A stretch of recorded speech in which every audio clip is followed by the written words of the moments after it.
Pembahasan tentang pengertian sejarah peradaban Islam. Kata sejarah berasal dari bahasa Arab sajaratun yang berarti pohon. Apabila digambarkan secara sistematik, sejarah hampir sama seperti pohon, memiliki cabang ranting berawal dari sebutir bibit, kemudian tumbuh dan berkembang, lalu layu dan tumbang. Bersamaan dengan kata sejarah adalah silsilah kisah dan hikayat yang berasal dari bahasa Arab. Sejarah dalam dunia barat disebut historie Belanda, dan history dari Inggris. Berasal dari bahasa Yunani historia yang berarti ilmu.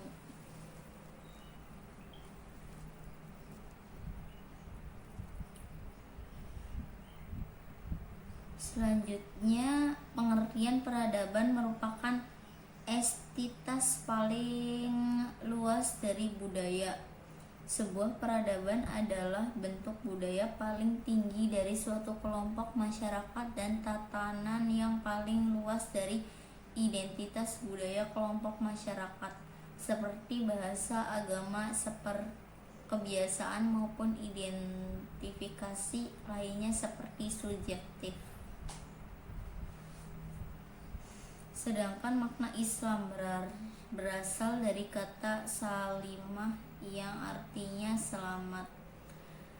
Dari kata itu terbentuk aslama yang artinya menyerahkan diri dan tunduk atau patuh.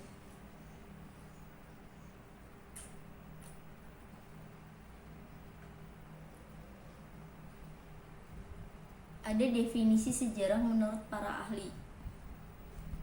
Menurut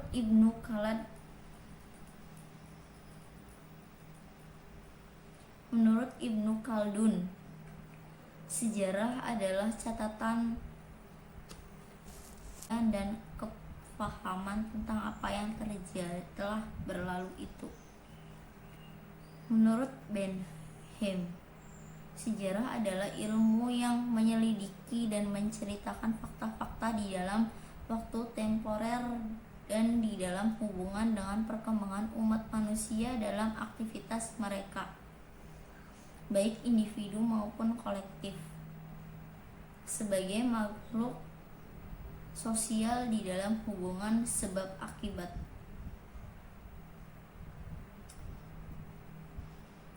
Berikut dari pengertian sejarah di atas, peradaban Islam adalah terjemahan dari kata Arab al-hadarah al-islamiyah. Kata Arab ini sering juga diterjemahkan ke dalam bahasa Indonesia dengan kebudayaan Islam. Kebudayaan dalam bahasa Arab adalah al-thaqafah. Di Indonesia, sebagaimana juga di Arab dan Barat, masih banyak orang yang mensinonimkan dua kata kebudayaan dan peradaban. Kebudayaan adalah bentuk ungkapan tentang semangat mendalam suatu masyarakat, sedangkan manifestasi kemajuan mekanis dan teknologis lebih berkaitan dengan peradaban. Kalau kebudayaan lebih banyak direfleksikan dalam seni, sastra, religi, dan moral, maka peradaban terrefleksi dalam politik, ekonomi, dan teknologi.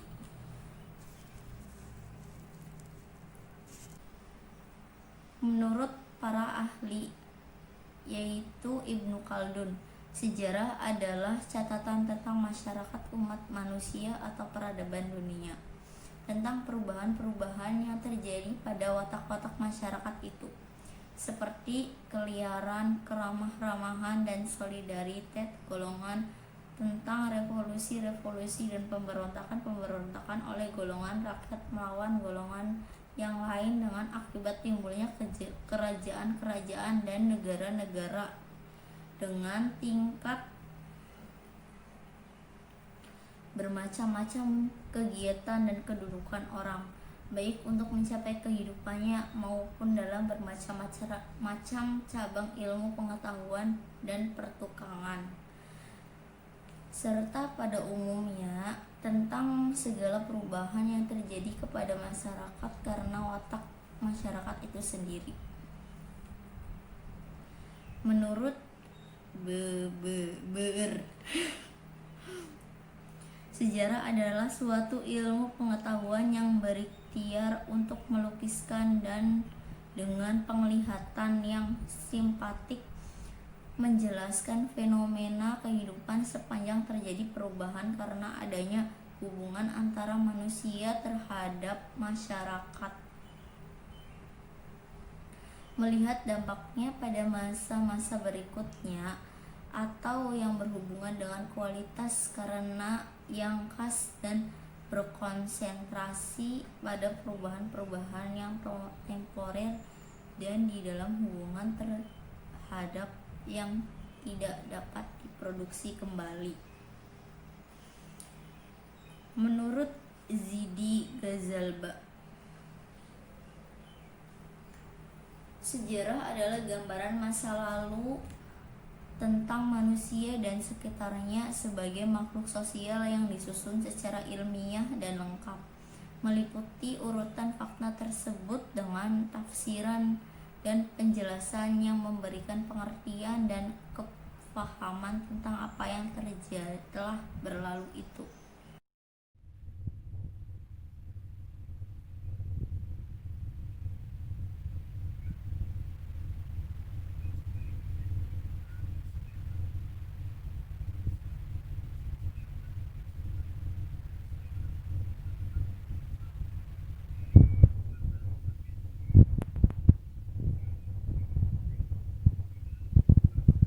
Di sini dapat bahwa ruang lingkup pembahasan sejarah peradaban agama Islam mencakup realisasi dari berbagai gagasan dan ide sebagai pengejawantahan ajaran agama Islam oleh umatnya dalam berbagai lapangan kehidupan sosial seperti politik, ekonomi, pengetahuan, dan teknologi serta kesenian.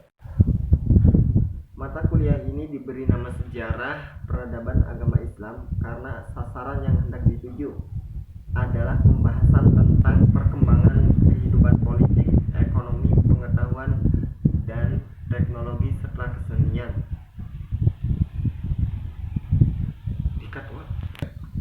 Mata kuliah ini juga membahas bagaimana umat Islam menata kehidupan politik, mengelola kehidupan ekonomi, mengembangkan pengetahuan dan teknologi, serta kesenian dalam upaya mereka mengejawantahkan ajaran Islam untuk meresponi berbagai persoalan yang akan dihadapi umat Islam dalam kehidupan nyata.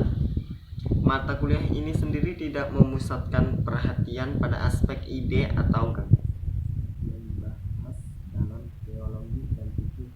ia lebih difokuskan pada realitas yang wujud sebagai manifestasi dari ide dan gagasan tersebut. Dengan demikian, mata kuliah ini akan membahas hal-hal berhubungan dengan sistem politik yang dipakai umat Islam untuk mengatur kehidupan sosial sejak masa-masa awal pertumbuhan sampai masa kontemporer. Yang kedua, sistem ekonomi yang dijalankan oleh umat Islam, khususnya ekonomi masyarakat. Dalam hal ini, pembicaraannya terpusat pada sumber-sumber ekonomi yang ada serta tata cara pengelolaannya sehingga ia dapat mendukung pengembangan kehidupan sosial kenegaraan pada masanya masing-masing. Yang ketiga, pengembangan ilmu pengetahuan dan teknologi serta berbagai jenis kelompok masyarakat dan negara Islam untuk memenuhi kehidupan ideal yang dicita-citakan. Dalam pembahasan semua hal ini tentu saja perlu diperhatikan latar belakang, langkah-langkah pengembangan, dan tingkat pencapaian masing-masing aspek.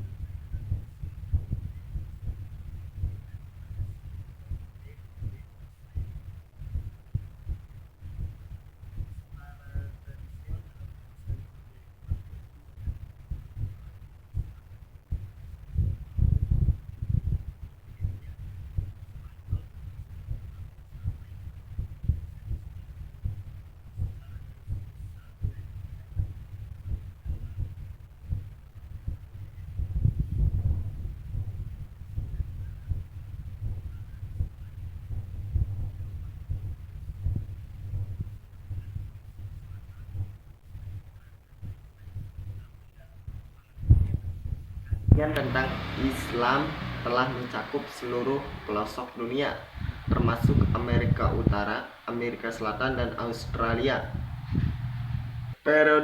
Periode sejarah peradaban Islam. Menurut Nuruzzaman Siddiqui, sejarah peradaban Islam dibagi menjadi 3 periode. Yang pertama, periode klasik dari 650 Masehi sampai 1258 Masehi. Periode yang kedua, periode pertengahan, jatuhnya Baghdad sampai ke penghujung abad 17 Masehi. Dan periode modern mulai dari abad ke-18 Masehi sampai sekarang.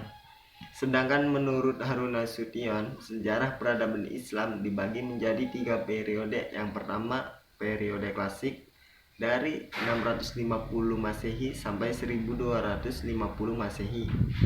Yang kedua, periode pertengahan dari 1250 Masehi sampai 1800 Masehi. Dan yang ketiga, periode modern dari 1800 Masehi sampai sekarang.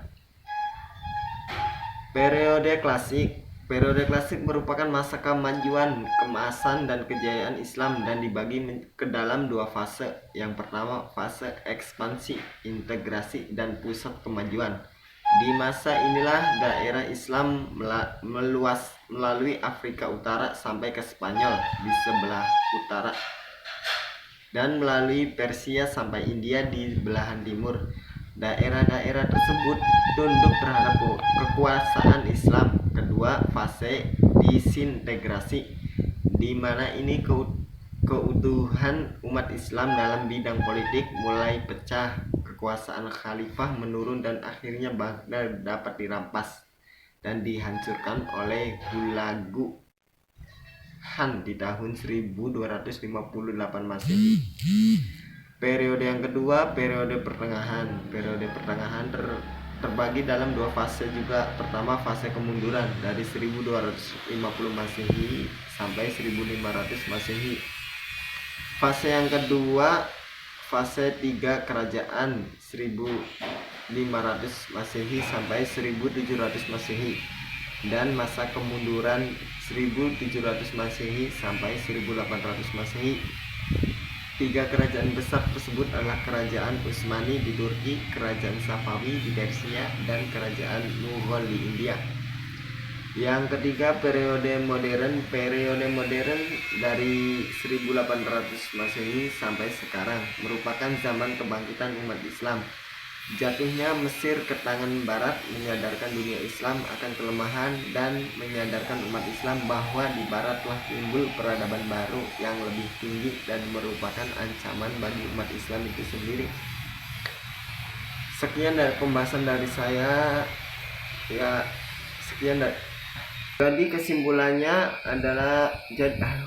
Jadi kesimpulannya sejarah adalah gambaran masa lalu tentang manusia dan sekitarnya sebagai makhluk sosial yang disusun secara ilmiah dan lengkap. Sedangkan peradaban merupakan entitas paling luas dari budaya. Lalu makna Islam berasal dari kata salima yang artinya selamat. Dari kata itu terbentuk aslama yang artinya menyerahkan diri atau tunduk dan patuh. Dari kata aslama itulah terbentuk kata Islam. Pemeluknya disebut Muslim. Orang yang memeluk Islam berarti menyerahkan diri kepada Allah dan siap patuh pada ajarannya. Bertolak dari pemahaman seperti yang dikemukakan di atas, dapat disimpulkan bahwa ruang lingkup pembahasan sejarah peradaban Islam mencakup realisasi dari berbagai gagasan dan ide sebagai pengejawantahan ajaran Islam oleh umatnya dalam berbagai lapangan kehidupan sosial seperti politik, ekonomi, pengetahuan, dan teknologi, serta kesenian. Sekian dari saya, kurang lebihnya mohon maaf. Bila ada kesalahan tolong dimaafkan. Sekian dari saya, kurang lebihnya mohon maaf. Wassalamualaikum warahmatullahi wabarakatuh.